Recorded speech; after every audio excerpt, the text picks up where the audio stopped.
Many of you may remember Otto Warmbier. He is the young man from America who went to the DPRK with the intention of going into a restricted area and stealing a poster off of the wall in order to take back as a trophy for committing an act of disrespect to the DPRK. As you recall, he later died. His parents have managed to find a way to wedge themselves into the news once again. As you may recall, Christopher Ahn is a former U.S. Marine and is part of an anti-DPRK group. That group broke into the offices of a DPRK official in Madrid and stole several files and assaulted the office workers, including holding some hostage. Immediately afterward, he fled to the United States, where he has been hiding since then. Now, since then, Spain has requested his extradition to Barcelona to face charges for the violent attack that he carried out. Now, the United States is currently taking care of an extradition hearing, which will be resolved in the next several days, finding out whether or not he will be extradited to Spain to face those charges. The mother of Otto pleaded with the court not to allow the extradition, saying that Kim Jong-un would kill Ahn, despite the fact that the DPRK has no jurisdiction over Spain. She said, "Our government failed us," Miss Warmbier told the court. "They told us to keep quiet. They told us Otto would be home soon. No one ever stands up to North Korea. Well, I am standing up to North Korea. I am standing up for Chris Ahn, a good man. North Korea will kill Chris if he's extradited. Please stop this injustice.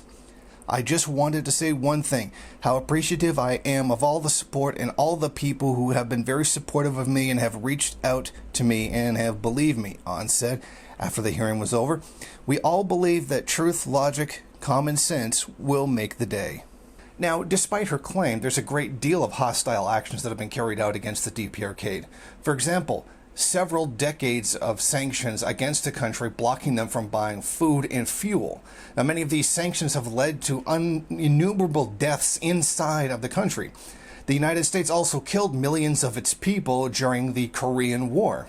The United States has an ongoing, unending propaganda machine coming out with the most wild, ridiculous slanders against the country, which the anti-DPRK community take up easily, without question.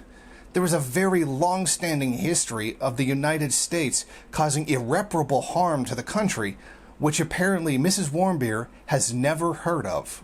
The former Marines attorney, Neam Rim, issued a statement to Fox News. "We walked out of the courtroom today with more hope than we could have imagined," Rim said. "The judge clearly understands the danger to Mr. Ahn and the weight of the responsibility on her shoulders. Mr. Ahn is a hero who is innocent of the North Korean allegations against him. I hope common sense and human decency will prevail and end this nightmare for Mr. Ahn and his family."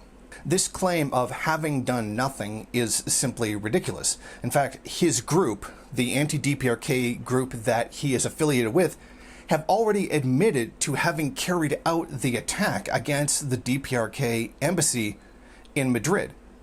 This isn't something that they have hidden, something that they deny. They have openly announced that they have done this. And it's not the DPRK asking for their extradition to Spain to face charges.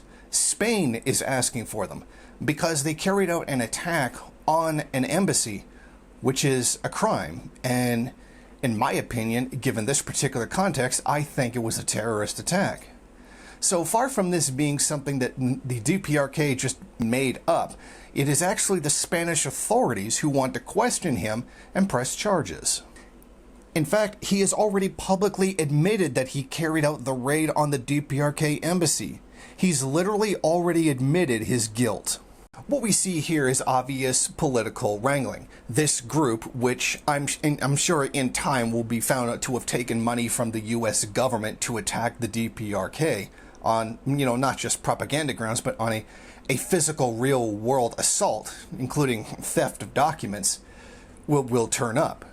Now, imagine that if an organization funded by a foreign government attacked a U.S. embassy, stole files, held people there hostage, assaulted them, and then say that they did nothing wrong.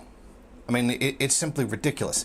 One could make a very, very long and arduous argument about violating sovereign territory. An embassy is supposed to be technically foreign soil, etc. But that is not really necessary here, as the guilty parties have already admitted their guilt in carrying out the operation. So it's very interesting that he's claiming that he did nothing wrong when he has literally already gone out in public and said the opposite.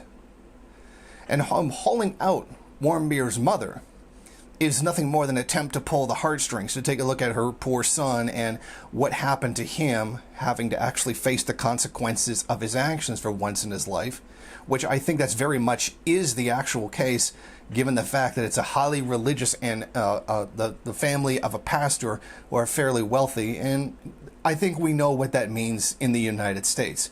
It means that they're a wealthy family who have been able to do whatever it is they want. Now, actually, regarding Warmbier's death, I have covered this extensively. I have stated very specifically, given the actions and the statements that have been made, it seems very clear that he had attempted suicide.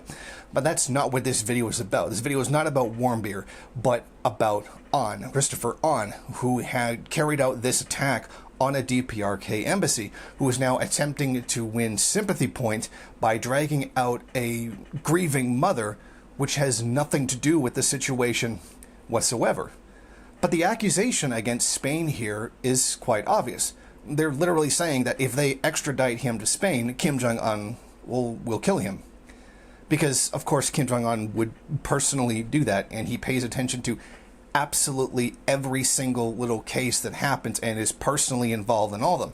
That same kind of superpower where in the Moscow trials, where Stalin somehow was the judge and jury of absolutely every single person that ever went on during the purges.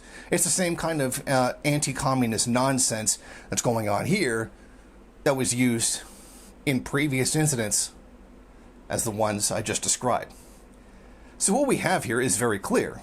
Christopher Ahn committed a criminal act. He attacked an embassy. He essentially invaded foreign soil, something that is not beyond him, given that he is a soldier that served in Iraq and helped carry out the deaths of 1.5 million people during the Iraq conflict. He knows what he did. He publicly stated what he did, and he publicly stated that what he did was right. But now he's saying that he didn't do anything, that he didn't do anything at all, when he has certainly already said that he has. This is nothing more than an attempt to try to keep him from being extradited to Spain, where he would face charges and receive the consequences of his actions. Thank you for watching. If you like this program, then please head over to my Patreon page and set up a monthly donation. It's your donations that keep this program running. Also, if you would like, please rate, comment, subscribe, and share in various social media.